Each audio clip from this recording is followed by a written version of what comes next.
अस्सलामु अलैकुम वरहमतुल्लाह। उम्मीद है आप लोग खैरियत से होंगे।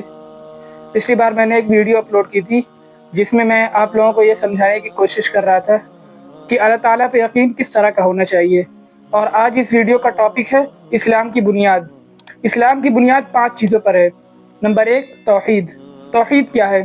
तौहीद को हम एक वाक़े के ज़रिए समझते हैं।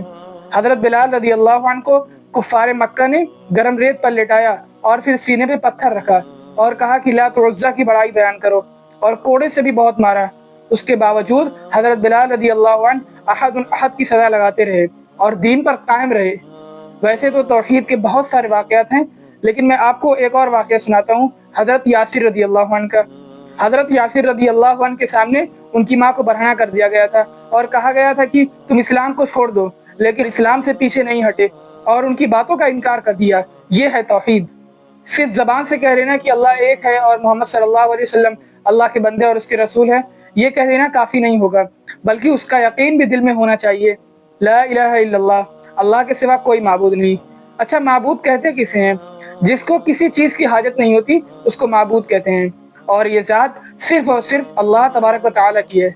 फिर है मुहम्मदुर रसूलुल्लाह, यानी ये मोहम्मद सल्लल्लाहु अलैहि वसल्लम अल्लाह के बंदे और उनके रसूल हैं। ज़बान से तो कलमा हमने पढ़ लिया, अब इसका यकीन भी दिल में हमारे अंदर आना चाहिए। बहुत सारे लोग हैं जो अपने नफ्स को अपना माबूद, अपना इलाह बना लेते हैं। अल्लाह ताला कुरान में फरमाता है, अरअयत मन इत्तखज़ इलाहहु हवाह, यानी ए नबी सल्लल्लाहु अलैहि वसल्लम, तुमने उस शख्स के हाल पे गौर भी किया जिसने अपने नफ्स की ख्वाहिश को अपना खुदा बना लिया है। इससे मुझे एक डॉक्टर इसरार साहब रहमतुल्लाह अलैह की बात याद आ गई। अगर किसी शख्स के कान में फजर की अजान की आवाज़ आई और उसको इग्नोर करके वो करवटें बदल कर सो गया, तो उसने अपने नफ्स की गुलामी की, अल्लाह ताला के हुक्म को पीछे फेंक दिया और अपने ख्वाहिश नफ्स को सामने रख कर उस पर अमल किया। ये पता है क्या है? ये नफ्स की गुलामी है। जो शख्स ख्वाहिशात का बंदा बन गया उसके लिए खुदा का बंदा बनना मुमकिन ही नहीं। वो तो हर वक्त भी ये देखेगा कि मुझे रुपया किस काम में मिलता है, मेरी इज्जत और शोहरत किस काम में होती है, मुझे लज्जत और लुत्फ किस काम में हासिल होता है, मुझे आराम और आसाइश किस काम में मिलती है।